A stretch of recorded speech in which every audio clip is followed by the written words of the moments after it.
Good morning students. आज हम लोग पढ़ेंगे हेट्रोट्रॉपिक मोड्स ऑफ न्यूट्रिशन। इसके पहले हम लोग ऑटोट्रॉप पढ़ चुके हैं, फोटोसिंथेसिस पढ़ चुके हैं।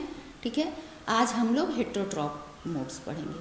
तो हेट्रोट्रॉप मोड्स में क्या होते हैं? जो ऑर्गेनिज्म अपने फूड को डायरेक्टली या इनडायरेक्टली फूड के लिए दूसरे पर डिपेंड रहते हैं। ठीक है, वो हम जैसे ऑटोट्रॉप अपना भोजन खुद बनाते हैं और हेट्रोट्रॉप अपने भोजन को खुद नहीं बनाते हैं, वो पूरी तरह से दूसरे ऑर्गेनिज्म या प्लांट्स पे डिपेंड रहते हैं।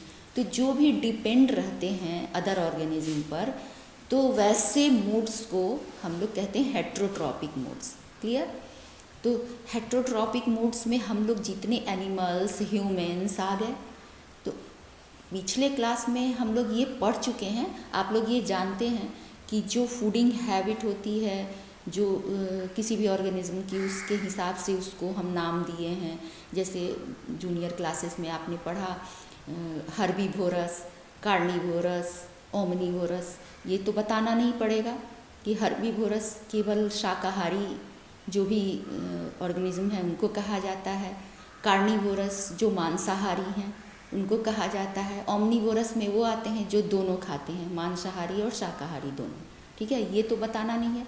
अब इसी बात को ध्यान में रखते हुए जितने भी हेट्रोट्रॉप्स हैं उनके जो डिफरेंट टाइप हैं खाने की, फूडिंग हैबिट है, उसके अकॉर्डिंग हम लोग उसको डिवाइड किए हैं। ठीक है, तो उसी हैबिट के हिसाब से जो उसको डिवाइड किए हैं उसको 3 कैटेगरी में हमने डाला है।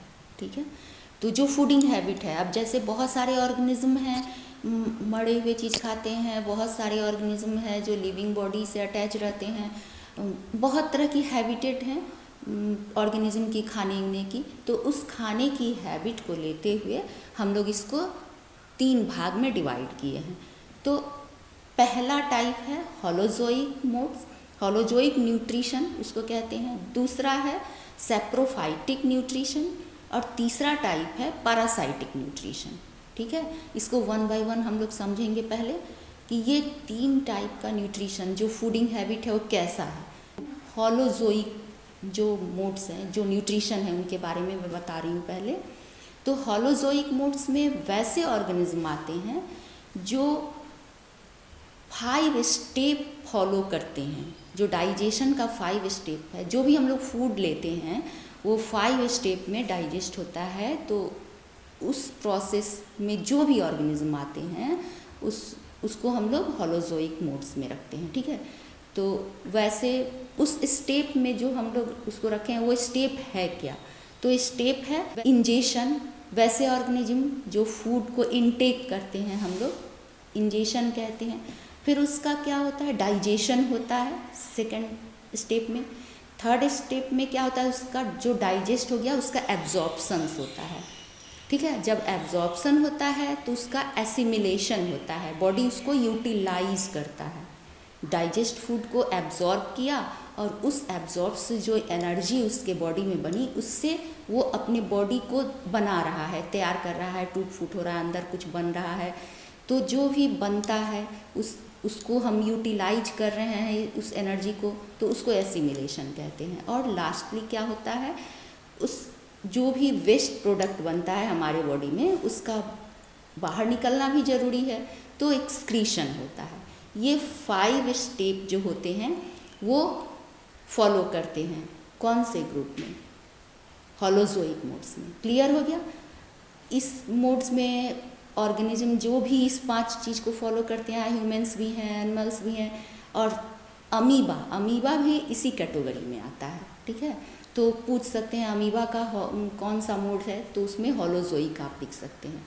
अब दूसरा मोड कौन सा है न्यूट्रिशन का? सैप्रोफाइटिक। ठीक है, सैप्रोफाइटिक जो न्यूट्रिशन होता है उसमें वैसे ऑर्गेनिज्म आते हैं जो अपने खाना खाने के लिए, अपने फूड के लिए मरे हुए, सड़े हुए, गले हुए पदार्थ को यूटिलाइज करते हैं। जो भी पदार्थ खराब मर गया, सड़ गया, तो उसके बॉडी से जो सब्सटेंस निकलते हैं उसी को वो फूड के रूप में लेते हैं और उससे अपना भोजन वो बनाते हैं और अपना एनर्जी बनाते हैं, ठीक है।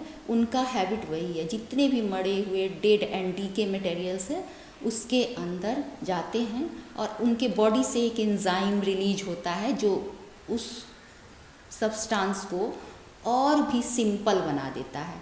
कोई भी सब्सटेंस जो मड़ा हुआ रहता है वो कॉम्प्लेक्स रूप में उसमें मटेरियल होते हैं, तो उसको वो क्या करता है, उसके बॉडी से कुछ एंजाइम रिलीज होते हैं, वहाँ जाता है और उसको एकदम सॉल्यूबल फॉर्म में, सिंपल फॉर्म में ले आता है और उसको वो फूड के रूप में लेता है।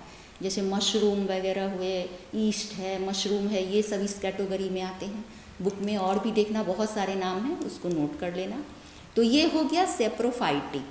और थर्ड है पारासाइटिक। ये पहले से भी तुम लोग पढ़ते आ रहे हो मगर फिर आज डिटेल्स पढ़ लो।